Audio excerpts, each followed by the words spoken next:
अगर ओवैसी साहब को लड़ाना था तो दिल्ली पे पूरी 70 सीटों में लड़ाना था ना इलेक्शन। इन्हीं 2 सीटों पे क्यों, जहां मुस्लिम सबसे ज्यादा है? ये वोट काटने वाली बात है ना। उसे आम आदमी पार्टी ने ओखला में कोई विकास नहीं किया है। यहाँ रोडों का बुरा हाल है, पानी यही नहीं आया। अरविंद केजरीवाल की झूठ की सरकार है। कांग्रेस अभी उस हद तक नहीं आई है कि उसको देके आगे काम की हम सोच सकें, हो सके या नहीं हो सके, क्योंकि अरीबा ने इलेक्शन से 2 महीने पहले ही शायद मेरे हिसाब से वो खड़ी हुई हैं, नहीं तो ऑफिस में भी नजर नहीं आती थी वो। हमारा से पूरा हिंदुस्तान ओखला में रहता है और ओखला की आवाम अपने कैंडिडेट को जो भी जीतेगा वो हमारा कैंडिडेट होगा, और चूंकि मैं कांग्रेसी हूं तो मैं कांग्रेस को समर्थन करूंगा। Hello everyone, welcome to our video.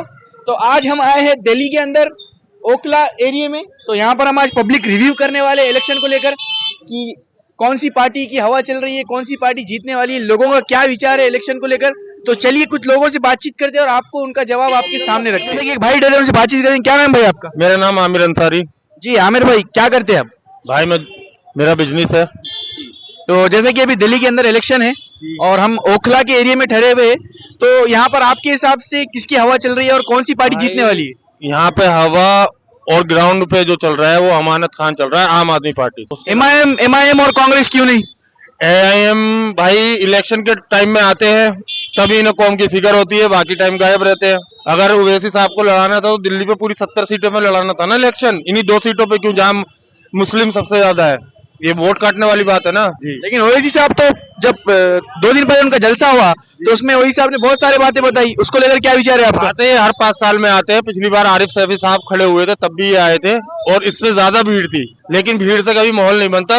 जब तमाशा होता है तो भीड़ अपने आप लग जाती है। आपके हिसाब से ये ओखला के एरिया में किसकी हवा चल रही है? ओखला में भारतीय जनता पार्टी की हवा चल रही है। दिल्ली में पूर्ण बहुमत से भारतीय जनता पार्टी अपनी। आपका नाम क्या बोले? कदीम मलिक नाम है मेरा। कदीम मलिक। सालों से आम आदमी पार्टी ने ओखला में कोई विकास नहीं किया है। यहाँ रोडों का बुरा हाल है, पानी यही नहीं आया। अरविंद केजरीवाल की झूठ की सरकार है। जी, विकास जैसा कि क्या विकास नहीं हुआ, मतलब क्या होना चाहिए था? 3-3 साल रोड यहाँ पर बटला हाउस मार्केट में जाके देखो, रोड खुदे पड़े हैं। लोग बागों का कारोबार खत्म हो गए, किराया नहीं निकाल पाए, लोग बाग अपना कारोबार बंद करके चले गए। अच्छा, कांग्रेस और एमआईएम क्यों नहीं, जैसे कि आप बोल रहे हैं, और आम आदमी पार्टी तो यहाँ पर सत्ता में है। पार्टी बिल्कुल जीरो है। यहाँ एमआईएम से ही इलेक्शन है भारतीय जनता पार्टी का। अच्छा, तो जीतने वाली कौन है?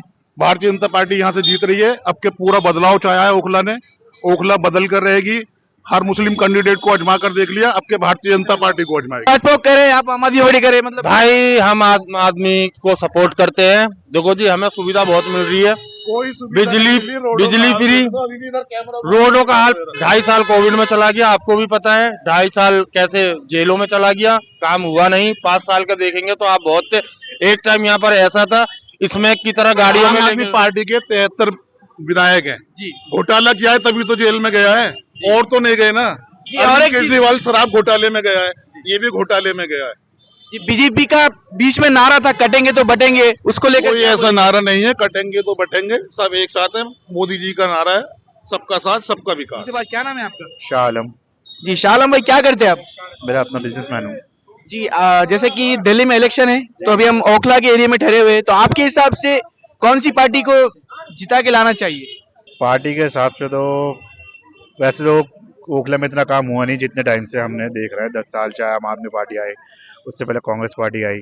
पिछली बार आम आदमी पार्टी थी तो उसने कुछ काम नहीं किया है। वही कह रहा हूँ ना, कम से कम उन्होंने 30-40% तो काम मान लो आम आदमी ने करा है, जिससे कुछ चीजें हैं, नाराजगी है लोगों को, जैसे पानी नहीं आ पाया है, सीवर की थोड़ी प्रॉब्लम है, यहाँ पर सीवर का काम नहीं हो पाया है। लेकिन यही है कि अब मजबूरी ये हो गई है कि लोगों को कोई समाज के सामने या कैंडिडेट के सामने कोई दूसरा आदमी नजर नहीं आ रहा है। तो यही है कि और लोगों से फिर भी केजरीवाल की सरकार ने फिर भी बेटर है, काम कर रही है, तो अभी तो उन्हीं का ही बनता है। एमआईएम को और कांग्रेस को लेकर क्या विचार है आपका? कांग्रेस अभी उस हद तक नहीं आई है कि उसको देके आगे काम की हम सोच सकें, हो सके या नहीं हो सके, क्योंकि अरीबा ने समझ लीजिए जब से काउंसलर बनी है, लोगों को उनसे भी नाराजगी है। उन्होंने सिर्फ इलेक्शन से 2 महीने पहले ही शायद मेरे हिसाब से वो खड़ी हुई हैं, नहीं तो ऑफिस में भी नजर नहीं आती थी वो। हमारा से ये कह के लाके काम तो कर लेते थे, और एमआईए का भी इतना कोई खास यहाँ पर रिस्पांस नहीं है अभी तो। खैर केजरीवाल का आम आदमी पार्टी का। जैसे कि आप देख सकते हैं हमारे साथ कांग्रेस के सीनियर लीडर तस्लीम मलिक कुरैशी साहब है। तो चाचा, आपका बहुत बहुत स्वागत है। बहुत बहुत शुक्रिया। जी, मैं आपको ये सवाल पूछना चाहूंगा कि जैसा कि दिल्ली में इलेक्शन है और हम ओखला के एरिया में ठहरे हुए हैं, तो यहाँ पर आपके हिसाब से कौन सी पार्टी को जिताना चाहिए और कौन सी पार्टी की अभी मजबूती बनी हुई है? देखिए, ये तो ओखला की पब्लिक डिसाइड करेगी और दिल्ली में कांग्रेस बहुत मजबूती से लड़ रही है और इस बार हम बहुत अच्छा करने जा रहे हैं और ओखला की आवाम को पता है कि कहाँ पे हमारे लिए कौन सा कैंडिडेट बेहतर है, कौन काम कर सकता है। 15 साल शीला दीक्षित की सरकार रही और पूरी दिल्ली को उन्होंने बदला, फ्लाईओवर से लेके डेवलपमेंट, पानी, एजुकेशन, हर चीज़ प्रोवाइड की। मनमोहन सिंह जी ने 80,000 करोड़ रुपए कॉमनवेल्थ को दिए थे, शीला दीक्षित ने उसको लगाया और दिल्ली की नक्शा ही बदल दिया। और जो आप दिल्ली में खूबसूरती देख रहे हैं, वरना हम पहले लोग जाते थे गुड़गांव तो पूरा दिन लगाते थे, और चाहे आश्रम का चौक हो या लाजपत नगर हो, जहाँ भी जाते थे जहाँ भी जाम रहता था। सिग्नल फ्री किया, आप कहीं भी जा सकते हैं आसानी से, मेट्रो लेकर आए, तो कांग्रेस ने बहुत काम किया है। अब ओखला की जो हर दिल अजीज अवाम है, उनको देखना चाहिए कि हम किसको यहाँ पर लेकर आए। वैसे यहाँ पर 4 पार्टी चुनाव लड़ रही है, पूरा हिंदुस्तान ओखला में रहता है और ओखला की आवाम अपने कैंडिडेट को जो भी जीतेगा वो हमारा कैंडिडेट होगा। और चूंकि मैं कांग्रेसी हूँ तो मैं कांग्रेस को समर्थन करूंगा। बाकी आवाम की जो राय होगी वो हम उसका वेलकम